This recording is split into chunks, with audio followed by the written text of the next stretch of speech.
Greetings, Pathfinders, and welcome back to the Absalom Archives. Today, we're going to take a closer look at a specific aspect of a culture on Galarian. These kind of things are the spice that makes the world feel real, and are often drawn from real-world cultures. That's very much the case with today's topic, the Harrow deck. Harrow is a Varisian tradition using a deck of 54 cards to perform a variety of different readings, allowing the reader, called a Harrower, to divine the future. These divinations are often vague, requiring interpretations to get the right information. The cards themselves can represent many things based on a variety of traits and how the harrowing itself is performed. The skill of the harrower can also affect things, and some harrowers have a, let's say, specialty for predicting certain things, like the trajectory of your love life, or always reading into some kind of future tragedy. When a harrowing is performed, the first step is called the choosing. The person, or persons, the harrowing is being performed for will decide what they want to know and narrow that down to a single question. They then need to pick one of the 6 suits of harrow cards which best fits the question being asked. Take note of that, it should suit the question, not the questioner. Each suit corresponds to a different physical or mental attribute and contains 9 cards. The suits are hammers, representing physical strength, keys, representing quick fingers and dexterity, shields, representing fortitude and a strong constitution, books, representing knowledge and intelligence, stars, representing deep thought and great wisdom, and crowns, representing personal magnetism and charisma. Once a suit is selected, the 9 cards from that suit are removed from the deck and spread face down. Then the person asking the question picks one of them. That card is a message for the questioner about their role in the future as relates to whatever they're asking about. If a harrowing is being performed for a group of people, each of them should pick their own role card. I don't know what happens if you have 10 people at the same harrowing, but that's probably bad luck or a poor omen, so I'd try to cut somebody out. In any event, once everyone has drawn and learned their role, all the cards are shuffled together into the deck again, and the spread is laid out. A spread is a 3x3 grid of cards designed to show the past, present, and future, as well as the portents of weal and woe that might befall those events and the people who will live them. The column of cards on the reader's left represents the past, while the column on the right represents the future, and the one in the middle represents the present. The row farthest from the reader, what would be the top of the grid from their perspective, represents the positive outcomes, while the closest bottom row represents negative outcomes. The middle row is ambiguous. Now, each harrow card in a suit also has a position in the spread that best fits it, corresponding to philosophical alignments associated with the 9 outer planes. This placement is represented on the cards, which have a mark on their sides and corners of the cards to represent where in the spread it is most aligned. A card without a mark is aligned to the exact center. When a spread is interpreted, the harrower must take into account its position relative to its aligned location. For example, let's say a card has its mark in the upper left corner. If, during the spread, the card is revealed in the upper left corner, that's a true match. If the card is directly opposite its aligned location, in this case bottom right, that's an opposite match. If it's in the correct row or column, but not both, that's a partial match. And lastly, cards associated with the upper and lower planes can also be misaligned if they appear in the incorrect row. Cards from the middle row generally cannot be misaligned, but an experienced harrower might interpret them as such if the context of the specific reading calls for it. That one's a little bit more ambiguous and varies from harrower to harrower, but the top and bottom rows being misaligned is always possible.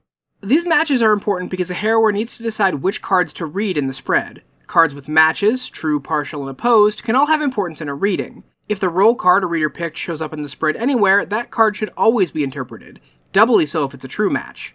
Otherwise, it's up to the harrower to use their honed skills and instincts to figure out which cards to interpret and to what degree you should interpret them. However, just like with real-world tarot reading, there's more than one way to use these cards. There are a few games you can play with harrow cards, but most Varisians consider those to be... sacrilegious is maybe a little strong, gauche might work better.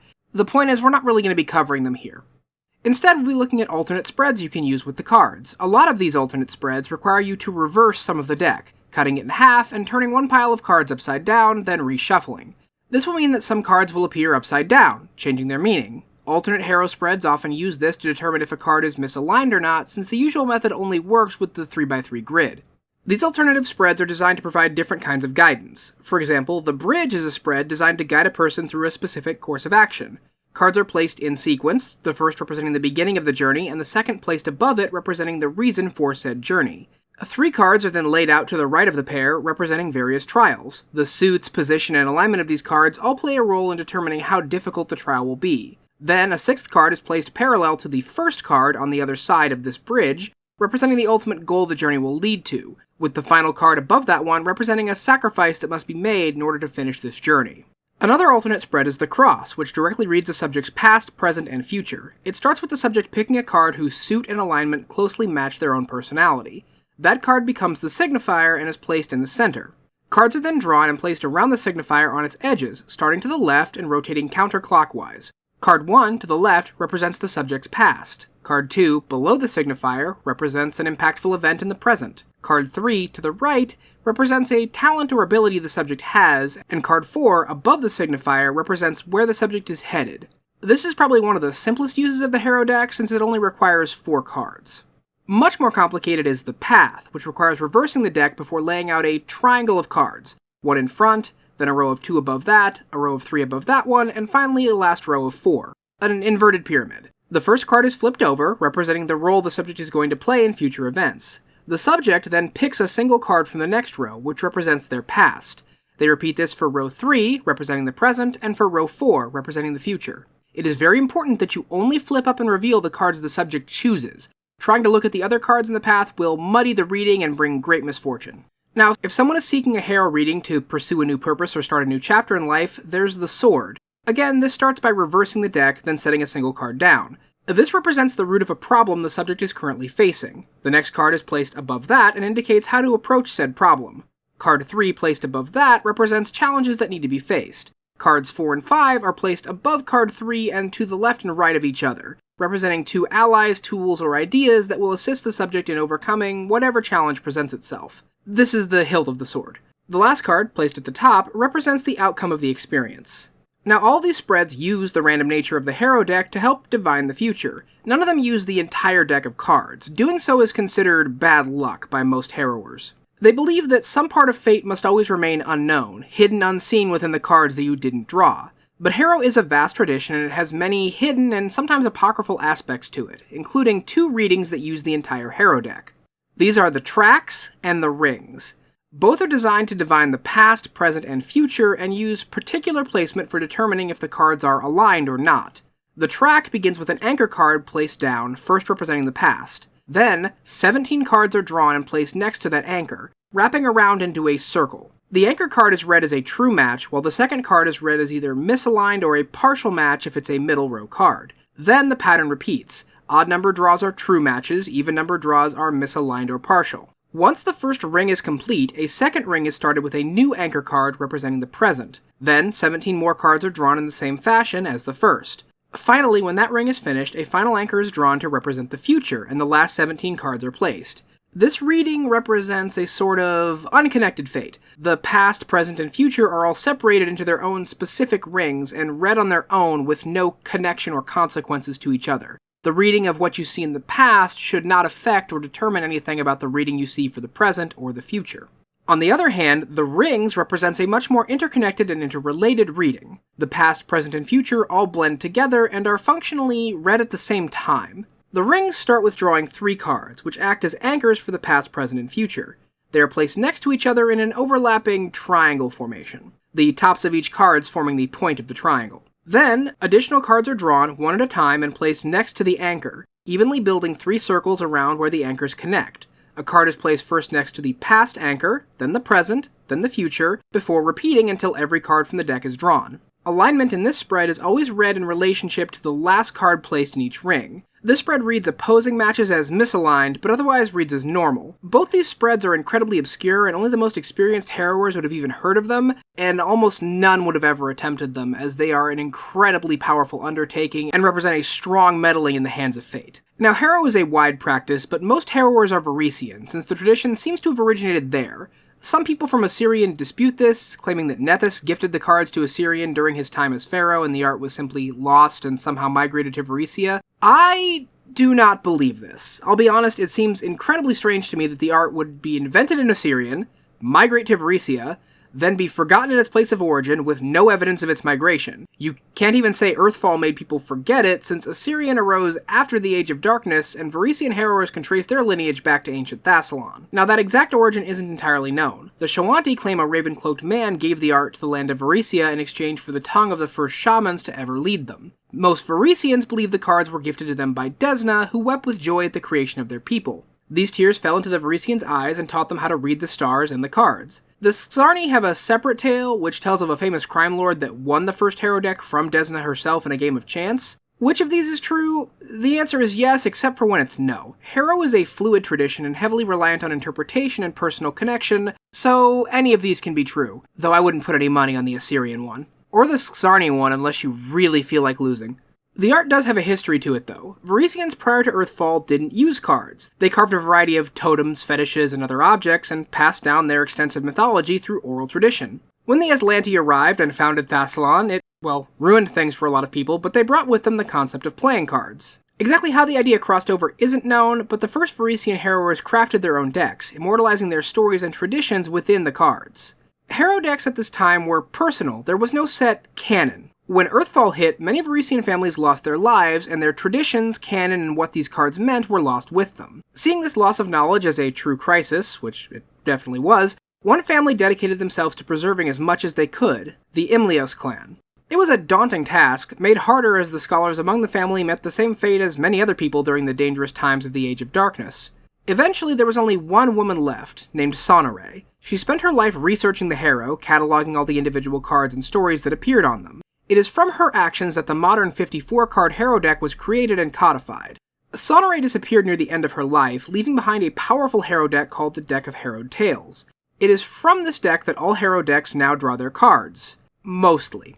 The Harrow is a powerful force, built from living tradition and stories. This means that there's always room for something new to be discovered or something old to sneak back in. We already touched on apocryphal rituals using the deck, but there are also Harrow cards that fall under this label too. Cards lost to time or even rejected by the deck itself due to their malign influence on fate. There are some rumors, barely whispered, that there's an entire suit of cards called the Suit of Flames that was cut away from the Harrow deck. They say its influence on destiny may have been too strong or unstable, causing the power of the Harrow to run rampant across the world. Sonare created the Deck of Harrowed Tales in order to rein this power in, shattering the Suit of Flames and breaking its power, while cementing the remaining 6 suits into the deck, empowering them. We don't know if the more well-known lost Harrow cards were part of that suit. If they were, there are still more to be found, but the possibility of lost cards finding their way back into people's hands presents an intriguing notion. In modern times, the harrowing art has spread quite far. Varisians spread it all throughout northern Avestan as they wandered, taking their decks with them as they walked. It was commonly seen in Varisia, Ustalav, Lastwall, and Nirmathas. Hostility between orcs and humans likely prevented it from spreading far into Belkzen. When Cheliax started colonizing Varisia and ruining things for everyone again, the Harrow was one of the things they adopted early on, spreading the art back home where it permeated throughout the connected nations like Taldor and Andoran. Meanwhile, Magnemar's trade with Absalom sent the deck towards the Great Island City, where they took it up and spread the cards even further. There are even a few who claim that Eredin had a hand in inventing the Harrow deck, though like the Assyrian rumor from earlier, I think that's pretty well disproven. I mean, if Eredin was involved, it probably would have broken by now, like most of his stuff. In these farther-flung places, the Harrow deck is often used for games of chance as much as for divination. There are games like Illusionist, a bluffing game about playing cards face down and stating what they are, while daring an opponent to call you out as a liar. Or The Last Aslanti, which is basically Uno using the card's suits and true or opposed matches to determine what can be played. These can be a fun novelty, but they are not truly what a Harrow deck is for, and many devout Harrowers even find it disrespectful, though others can use the deck's mystique and exotic nature to pull off some more extravagant card cheats. Like the Harrow itself, things vary from person to person. Now that we know the basics of Harrowing, let's go card by card to see what kind of imagery is associated with them and what they mean when they turn up in a Harrowing. We'll go suit by suit, and just for fun, throw in 5 lost cards at the end. I'll also be going in aligned order, starting with the top left and moving right along a row, then the 3 middle cards, and finally the 3 bottom. So let's get started with the Suit of Hammers. Symbolizing physical strength, the Suit of Hammers is associated with war, battle, and honor. The cards of this suit represent both different kinds of strength, as well as different applications of that strength. Not just a single person's physical power, but also strength of character, or the strength of a natural force or a disaster. Regardless of how these strength manifests, a person who associates with this suit is very proactive. They'll try and seize their destiny rather than let it happen. The first card in this suit is the Paladin. Alignment, upper left. The Paladin represents strength in the face of adversity. It tells the reader not to back down, but to stay the course no matter the odds. Hardship may come, but the Paladin tells the reader they can make it through to the other side if they just keep moving forward. When misaligned, it warns that your stubborn actions may be foolhardy or indicate that backing down might be a better idea. The Keep. Alignment, upper center. The keep represents a more quiet, solid kind of strength. It often speaks to remaining firm to your ideas, but being willing to bend a little when needed. It'll tell a reader not to be shaken or moved from their position, but to follow reasonable advice and make some adjustments if you have to. When misaligned, the keep warns that things unwilling to bend are likely to break. The Big Sky. Alignment, upper right. The Big Sky is the card of freedom from bondage and slavery. Not just for a single person, but an entire nation's worth of people casting off the yoke of oppression, leading to drastic and monumental change, a new future as wide as the open sky. When misaligned, it foretells that the old chains will be replaced with an even worse outcome. The Forge. Alignment, middle left. The Forge represents strength through unity and collective resolve. It usually foretells a trial of great difficulty, one that requires many people working together in order to overcome it. The many talents of a group are mixed together like a metal alloy, unifying in the Forge into something stronger. As a neutral card, the Forge cannot be misaligned. The Bear. Alignment, center. The Bear is raw, pure strength. Wild and untamable, the Bear is usually read as a force that cannot be properly controlled. Those who try will often find themselves ruined by the force they sought to tame. It foretells the need for brute force, but also warns of dire consequences for letting it loose. As a neutral card, the Bear cannot be misaligned. The Uprising. Alignment, middle right. The Uprising is the strength of a crowd to sweep someone up and carry them away, into events and situations they have no control over. It represents an outside force much stronger than the reader, guiding events around them in a tide of action they cannot hope to push against successfully. As a neutral card, the Uprising cannot be misaligned. The Fiend. Alignment, lower left. The Fiend depicts a devil swallowing innocence and generally has two possible readings. The first is a foretelling of a future calamity, one that will take a great many lives. The other interpretation is the presence of a malign force working against the reader in the shadows. It's the strength of a devastating disaster, whether natural or orchestrated by a great evil. If misaligned, it can represent salvation from the disaster it warns of. The Beating. Alignment, lower center. The beating represents not the presence of strength, but the loss of it through suffering. It can mean a physical beating, but also the breakdown of a person's mental health. It is a terrible thing to witness and even more horrible to live through. If you see this card, pray it's misaligned. When misaligned, it still foretells pain, but also promises that you will find a new strength of resolve as part of the trial. The Cyclone. Alignment, lower right. The Cyclone represents a force that scatters and destroys anything it comes in contact with. Despite the name and iconography, the card doesn't foretell natural disasters, but instead a direct force, like a war, which scatters everything in its wake. When misaligned, it speaks to a renewal that comes after facing a trial that fundamentally shakes up a person's life. And that's all the cards in the Suit of Hammers. Next up, we cover the Suit of Keys. Symbolizing dexterity, the Suit of Keys is associated with quick hands and deft action. Thieves, acrobats, artisans, and entertainers all would be represented by this suit. Cards from this suit often indicate how much control or influence a reader might have over their revealed fate. The Xarni family will often use the Suit of Keys as literal calling cards. Meanwhile, young Varisians setting out on their own are often given a card from this suit as a kind of good luck charm. The first card in this suit is the Dance. Alignment, upper left.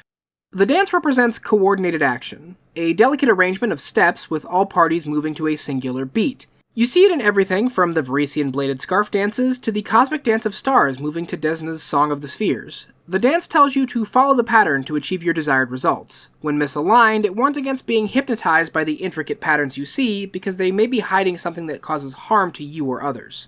The Cricket. Alignment, upper center.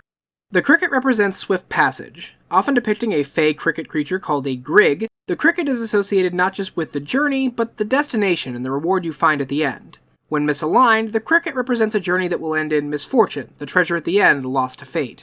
The Juggler. Alignment, upper right.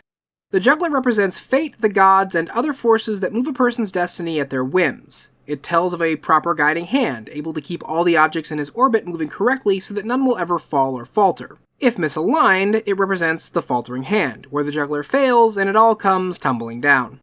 The Locksmith. Alignment, middle left.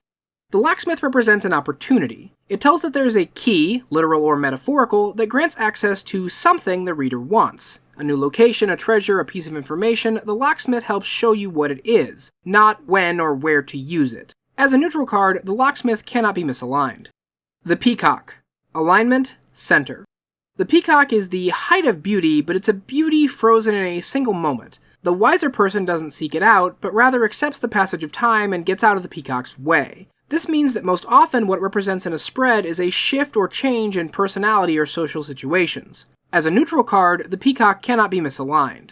The Rabbit Prince. Alignment, middle right. The Rabbit Prince is a quick and curious little creature. You wouldn't think a rabbit is the best animal for this, but it represents chaos of melee combat. Depicted with a broken sword, the Rabbit Prince symbolizes the capricious nature of battle, where anyone can fall at any moment. It's considered exceptionally potent if it comes up in any kind of reading about royalty. As a neutral card, the Rabbit Prince cannot be misaligned. The Avalanche. Alignment, lower left. The Avalanche represents disaster, one which can't be outrun or dodged. The disaster the avalanche represents also can't be reasoned with, either because it's natural like an avalanche, or it's a force beyond rational thought at the moment, like a rioting crowd. When it's misaligned, it represents a disaster that will likely be prevented, though usually at some great cost. The Crows. Alignment, lower center. The Crows, a group of them is called a murder for a reason. This card represents a group enacting violence to take from someone else, their money, their things, or their life. The Crows represents someone losing one or all of those. If misaligned, it can have two meanings. First, the loss it foretells is likely to be prevented. Secondly, it sometimes shows that the act of thievery is a just one and should be undertaken. The Demon's Lantern. Alignment, lower right. The Demon's Lantern represents a cunning misdirection, usually through sleight of hand, a trick or trap that someone just can't help but fall into. It also symbolizes a no-win scenario, the Demon's Lantern showing you a path that can only lead to ruin. When misaligned, it portends the arrival of a guide or opportunity at the perfect moment. And that covers the Suit of Keys. Moving on, we have the Suit of Shields. Symbolizing Constitution, the Suit of Shields is associated with protection and safety. People who protect or help others, like soldiers, guards, or healers, are most often guided by this suit. It also calls to people who need to be self-sufficient, like guides and explorers. There's also a connection to tradition and history, just like the heraldry you'll often see adorning, shields. Stalwart and strong, this suit also has an issue with being rigid and inflexible, mired in the past. The first card in this suit is the Trumpet. Alignment, upper left. The Trumpet is a call to action, a declaration of intent. The card shows a heavenly trumpet archon, their horn a muster for battle by the forces of the righteous against injustice. The Trumpet is a push for decisive, immediate action. Either you're in or you're out. When misaligned, it warns that a decisive action may have ulterior, sinister motives. The Survivor. Alignment, upper center. The Survivor depicts a person surrounded by the bodies of fallen comrades, who've been through a terrible ordeal or trial. It can represent a person going through something similar, but it also shows that something once thought lost may reveal itself and be found once again. When misaligned, it foretells the coming of bad news and terrible, terrible loss. The Desert. Alignment, upper right. The desert represents a situation that requires communal aid to survive. Alone, a desert will kill a traveler, but by working together, people can survive and thrive in the harsh sands. It can also foretell the coming of medical aid in times of disease or plague, represented by a sphinx that is often depicted in the card's sands. When misaligned, it warns of a person unable to rely on others, who will forever wander lost to their own doom. The Brass Dwarf. Alignment, middle left. The Brass Dwarf, which often depicts an elemental called an Azir, represents invulnerability. Strong and undented, the Brass Dwarf says that while others may fall, the reader will remain strong and whole. Although, in rare circumstances, it can also represent a sacrifice. One person suffers a dark fate, but those around them endure. As a neutral card, the Brass Dwarf cannot be misaligned. The Teamster. Alignment, center. The Teamster represents a force that pushes you forward. The driver cracks the whip, commanding the pulling creature to continue toiling for a better life. The force the Teamster represents can be literal or metaphorical, and the card itself doesn't imply any kind of intent behind said force. For good or for ill, it pushes you forward. As a neutral card, the Teamster cannot be misaligned. The Mountain Man. Alignment, middle right. The Mountain Man is a hulking giant, wild and unpredictable, completely out of the reader's control. It represents an external physical threat that the reader cannot influence. What it does might be good or bad depending on the circumstances, but it's not under your control. This isn't something you fight, it's something you survive. As a neutral card, the Mountain Man cannot be misaligned. The Tangled Briar. Alignment, lower left. The Tangled Briar speaks to the past, to an ancient deed whose actions have echoed into the future, a deadly murder or a lost soul whose actions once again have consequences. Like the twisted thorns of the briar, they dig in and draw blood wherever they touch, and trying to unravel them just winds them around tighter. When misaligned, the Tangled Briar promises that beyond this pain, there is hope for the future. The Sickness. Alignment, lower center. The Sickness is a fairly literal card, foretelling pestilence, plague, and disease. The disease it spreads doesn't necessarily have to be literal, though. It can be a sick, insidious corruption you find in wicked souls, spreading to others through their horrible actions. When misaligned, the sickness either foretells great health for the reader, or else the chance to stop a disease before it spreads, depending on the situation. The Waxworks. Alignment, lower right. The Waxworks represents being frozen and helpless, stuck forever in wax. The mind is still active and working, but the body refuses to move. This might be a physical imprisonment, or it might be something a bit less literal, but either way it's a horrifying situation. When misaligned, the Waxworks foretells a burst of energy arriving at a critical moment in order to change everything. And that finishes up the suit of shields, which means we now move on to the suit of books. Symbolizing intelligence, the suit of books is associated with knowledge, learning, and tradition. It calls to scholars, teachers, and arcanists, but also to tricksters and the worst kind of person you can be, a statistician. This suit is often revelatory in what it means in a spread, but rarely provides a specific course of action or demands an urgent reaction. Instead, it's focused on fostering understanding or foretelling misunderstanding. But as with all knowledge, make sure you verify your sources because not all facts come at you straight. The first card in this suit is the Hidden Truth. Alignment, upper left. The Hidden Truth symbolizes... Okay, some cards are just kind of obvious with their name. You see past the most obvious aspects of a situation and uncover the hidden truth beneath, be it a literal secret or an obscure aspect of cosmology. When misaligned, the hidden secret it reveals is something the reader may have preferred to be kept hidden. The Wanderer. Alignment, upper center. The Wanderer, traditionally depicted as a centaur but can be represented by anything, collects what others see as junk. However, that junk is, in fact, quite useful to those that know what to do with it. Something that appears worthless might just be what you need at the exact second to save the day. When misaligned, the Wanderer foretells something losing value or the reader being unable to see someone's true worth. The Joke. Alignment, upper right. The joke represents the overcoming of a trial, usually an imposing physical one, with intelligence and trickery. Cutting down an imposing opponent and exposing their bluster and power for the joke that it is. Humor usually plays an important aspect in the task ahead. When misaligned, well, it seems obvious to say, but it means the joke is going to be on you. The Inquisitor. Alignment, middle left. The Inquisitor speaks to an immutable truth, cutting through lies and obfuscation to find the absolute facts of any situation. In a spread, it represents an immutable fact, something that you can't twist around or go against. Instead, you must meet it on its own terms. As a neutral card, the Inquisitor cannot be misaligned. The Traitor. Alignment, center. The Traitor is a card that represents a source of information from somewhere else, typically a traveling peddler bringing news or a spy reporting from their assignment. Whatever information you're going to receive is not going to be coming free, so be prepared to pay the price in the future for something critical to success. As a neutral card, the Traitor cannot be misaligned. The Vision. Alignment, middle right. The Vision speaks to knowledge obscured by cryptic statements and arcane obfuscations. A meeting or brush with madness may be on the way, but that meeting could also contain a crumb of genius that no other mind could possibly access. The Vision, despite the name, is rarely about what you actually see. As a neutral card, the Vision cannot be misaligned. The Rakshasa. Alignment, lower left.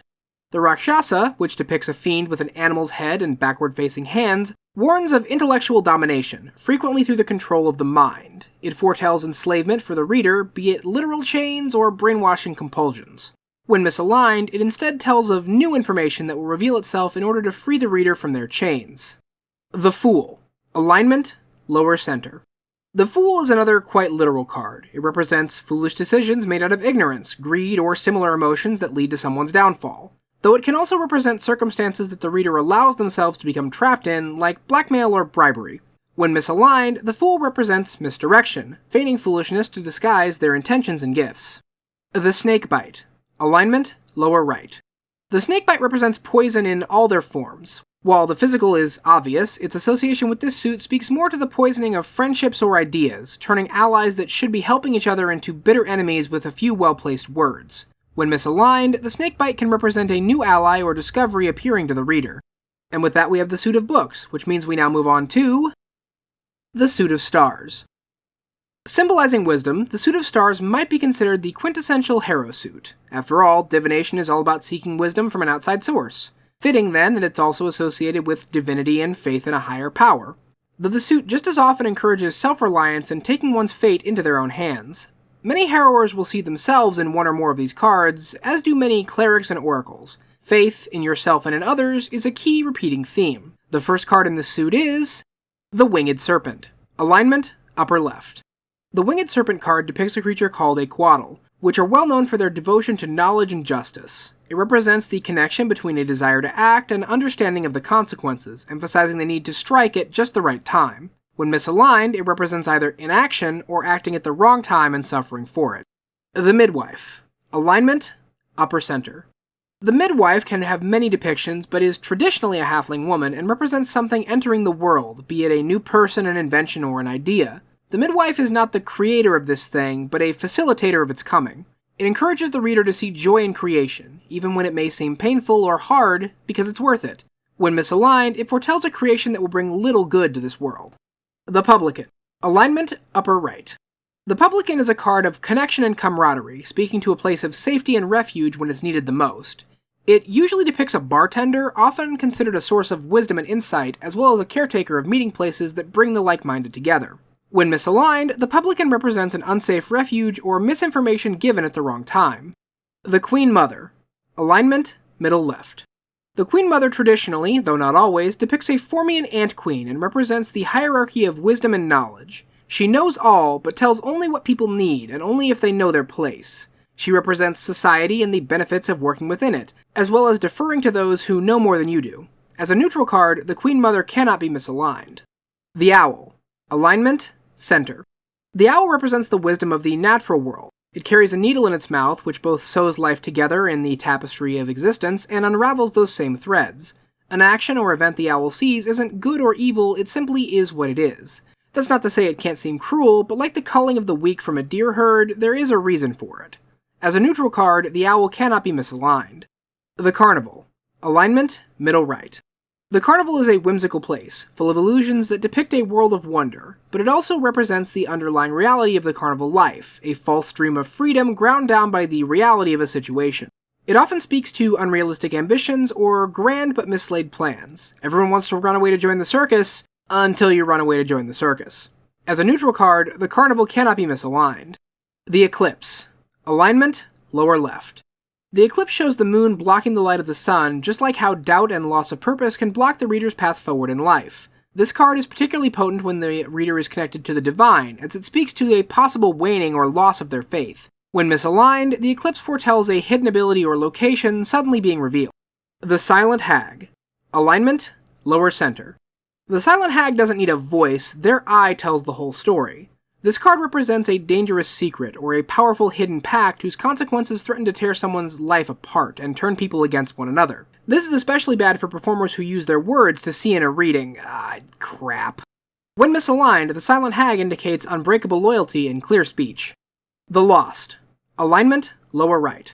The Lost does not represent all who wander, but it does represent many of them. It speaks to emptiness and nonsense, where there is no way to figure out where to go or what to do. For a person, it can also mean the loss of identity or personal understanding, as well as confusion when communicating. When misaligned, it portends clarity of mind in even the harshest of conditions.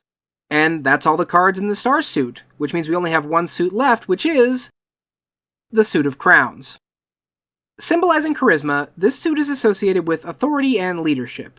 There's actually a Varisian tradition where a caravan leader must swear on a crown suit card when they take over. Interestingly, it's also associated with dreams and romanticism, calling to those that indulge in whimsy and fantasy. Many secret societies throughout the world will incorporate crown suit cards into their secret messages or codes, a practice the Xarni Varisians began long ago. Just remember that heavy is the hand that draws the crowns. The first card in this suit is the Empty Throne. Alignment, upper left.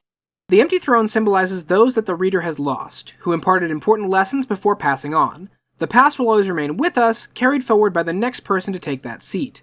Though this past can be farther back, like ancient ancestors or old civilizations. When misaligned, the Empty Throne warns that the past is restless and may return to haunt the reader. The Theater. Alignment, upper center. The Theater is the card that is most directly about prophecy. The theater is the world stage, the show the prophecy, and the prophet simply the conduit for fate.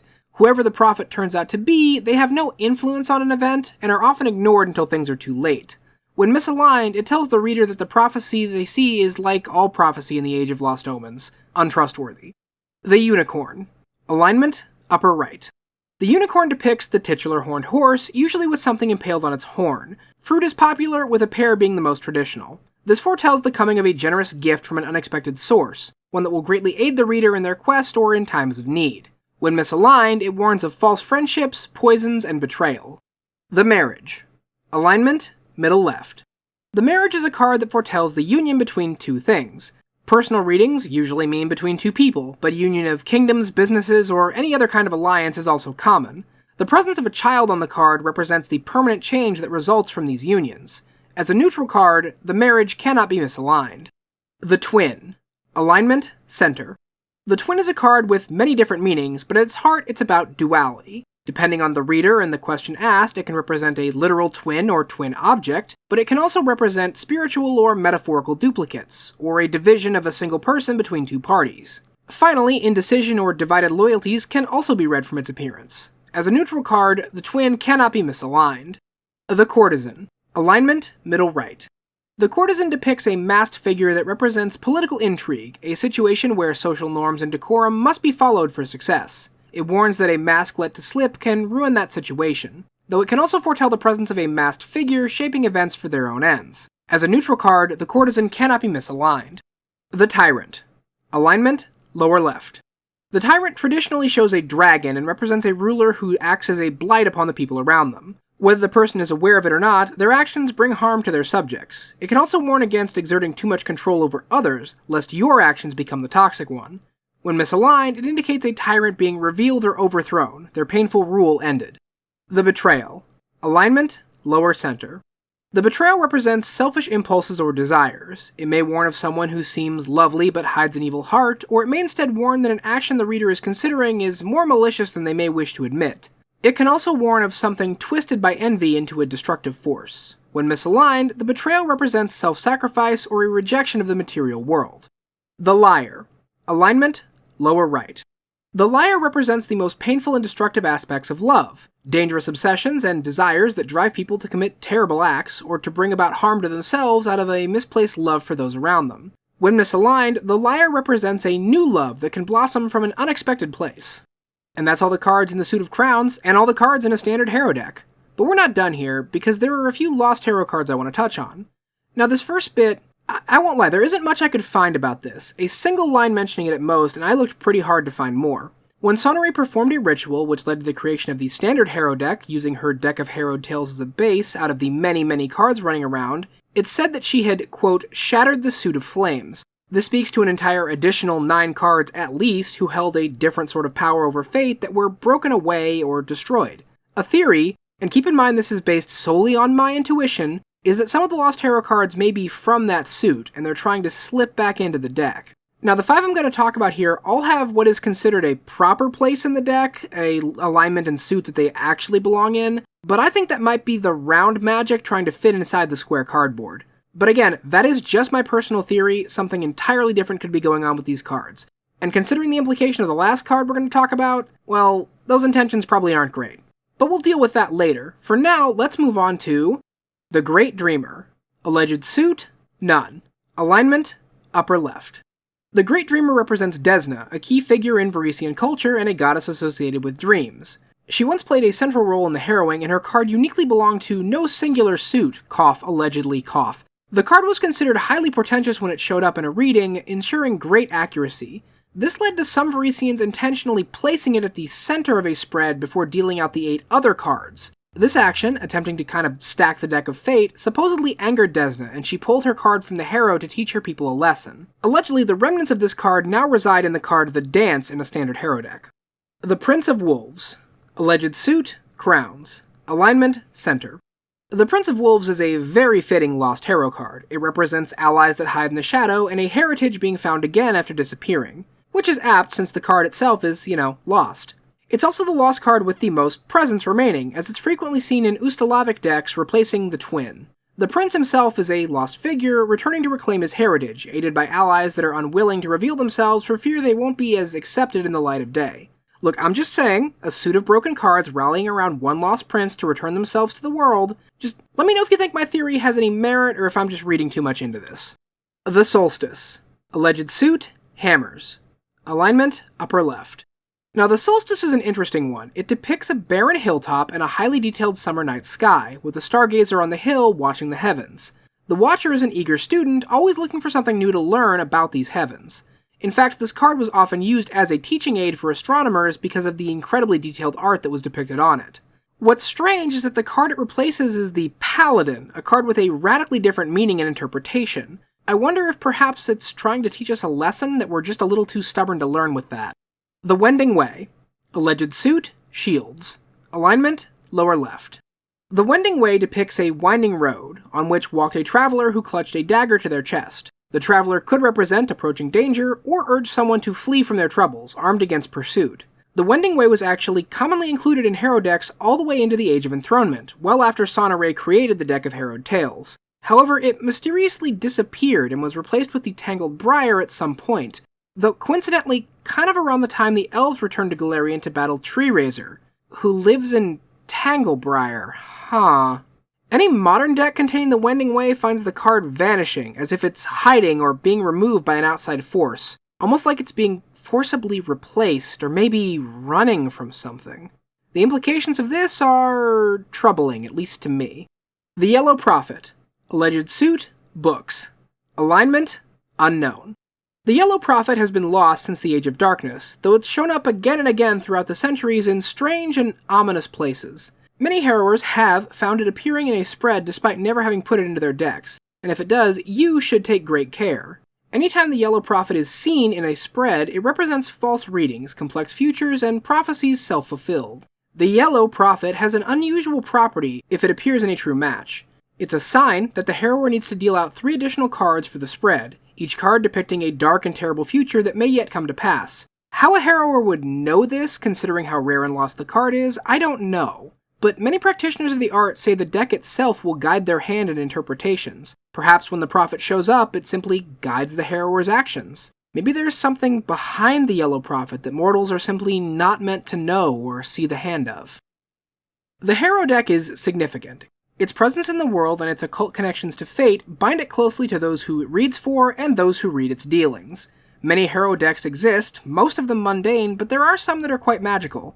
Usually these enchantments are designed to enhance a reading with visual or audible flair. However, some adventurous Varisians have mastered the art of using the cards as magically enhanced throwing weapons, though doing so tends to damage them enough to ruin a deck. But there are 2 cases of a powerful Harrow deck rumored to exist. The first is the Harrow deck of many things. Related to a similar deck of magical cards, this Harrow deck ironically can't really perform a Harrowing. Instead, it themes its boons and banes after the Harrow cards drawn from it. You must first announce how many cards you're intending to draw before being allowed to do so, and once you've done that, the deck will draw that many cards, even if you no longer wish it to. This is more of a curiosity than anything else. The more interesting one is Sonoray's fabled deck of Harrowed Tales. This deck contains a powerful connection to the very concept of the Harrowing. In addition to its use as a high-quality Harrow deck, rumor states that the deck of Harrowed Tales can open the way to a magical realm populated by the characters and creatures of the Harrow deck itself. What may go on in there is a story for another time, but it offers a chance to gain quite a bit of insight into Harrowing from the very cards themselves. There is a part of me that wonders, though, what if you brought a lost card into that realm? Would it connect the card to the deck and possibly rebuild that lost 7th suit? Or shadow the Harrow deck's cohesion entirely? Interesting idea to consider. Other magical Harrow decks likely exist, but those 2 are the most powerful artifacts. A thought occurs to me.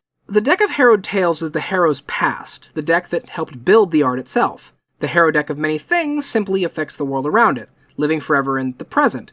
I wonder then, if perhaps in our future there's a 3rd Harrow artifact deck meant to look forward. Thank you so much for watching this look into the Harrow, Pathfinders. This concept plays a key role in the Curse of the Crimson Throne, so I wanted to get it done before diving into that adventure. The Harrow is a fascinating bit of world building inspired by, but distinct from, the real-world practice of tarot card reading.